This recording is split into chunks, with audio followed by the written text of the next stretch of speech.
ممبری رسول پر جلوہ افروز علماء اکرام حاضرین مجلس، السلام علیکم ورحمۃ اللہ وبرکاتہ۔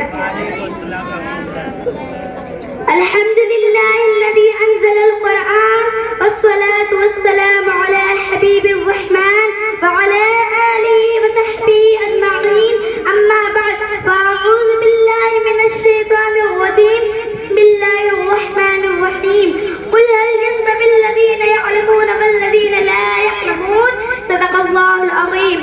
آئیے ہم سبھی حضرات مل کر سب سے پہلے سبز گنبد میں آرام فرمانے والے آقا حضور احمد مجتبی محمد مصطفیٰ صلی اللہ علیہ وسلم کی بارگاہ میں درود پاک کا نذرانہ پیش کر لیں۔ اللہ رب محمد صلی اللہ علیہ وسلم، نحن عباد محمد صلی اللہ علیہ وسلم۔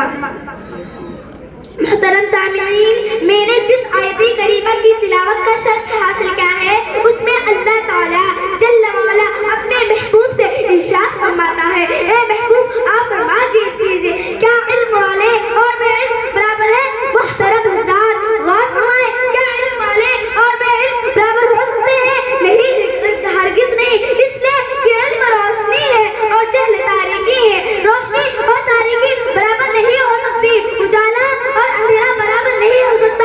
علم وہ دولت ہے جس کو کوئی چرا نہیں سکتا، علم وہ دولت ہے جتنا خرچ کیا جائے اتنا ہی بڑھتا ہے، علم وہ خزانہ ہے جو کبھی گم نہیں ہو سکتا۔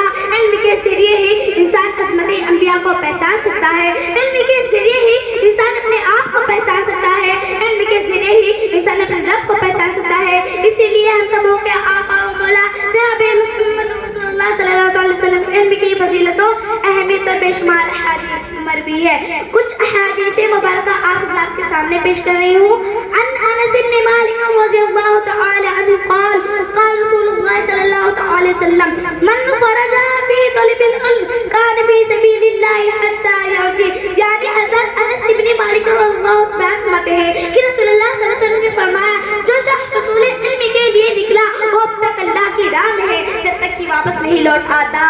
عن ابی الدرداء رضی اللہ تعالی عنہ قال قال رسول اللہ صلی اللہ تعالی وسلم یوزن یوم القیامہ مداد العلماء ودم الشہداء فرجعوا مداد العلماء علی دم الشہداء، یعنی حضرت ابو الدرداء رضی اللہ تعالی بیان فرماتے ہیں کہ رسول اللہ صلی اللہ علیہ وسلم نے فرمایا روز قیامت علماء کی قلم کی سیاہی اور شہداء کے خون کو تولا جائے گا تو علماء کے قلم کی سیاہی شہداء کے خون سے زیادہ وزنی ہو جائے گی۔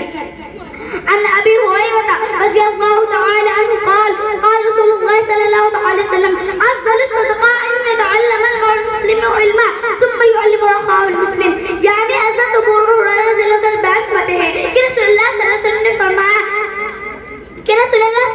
نے فرمایا سب سے افضل صدقہ یہ ہے کہ کوئی مسلمان علم سیکھے پھر وہ اپنے مسلمان بھائی کو سکھائے۔ حضرت سیدنا امام فخردین رازی رحمہ اپنی کتاب تفسیر کبیر میں تحریر فرماتے ہیں، سرکار دو عالم صحابی سے محفوظ گفتگو ہے کہ آپ پر وحی ہے کہ صحابی کی زندگی کی ایک ساعت باقی رہ گئی، یہ وقت اثر کا تھا۔ رحمت عالم نے جب یہ بات اس صحابی کو بتائی تو انہوں نے مستقبل کے التجا کیا، یا رسول اللہ صلی اللہ علیہ وسلم مجھے ایسے عمل کے بارے میں بتائیے جو میرے اس وقت سب سے بہتر ہو۔ تو آپ نے فرمایا کہ علم دین سیکھنے کے لیے مشغول ہوگا، چنانچہ وہ صحابی علم دین سیکھنے کے لیے مشغول ہو گئے اور مغرب سے پہلے ان کا انتقال ہو گیا۔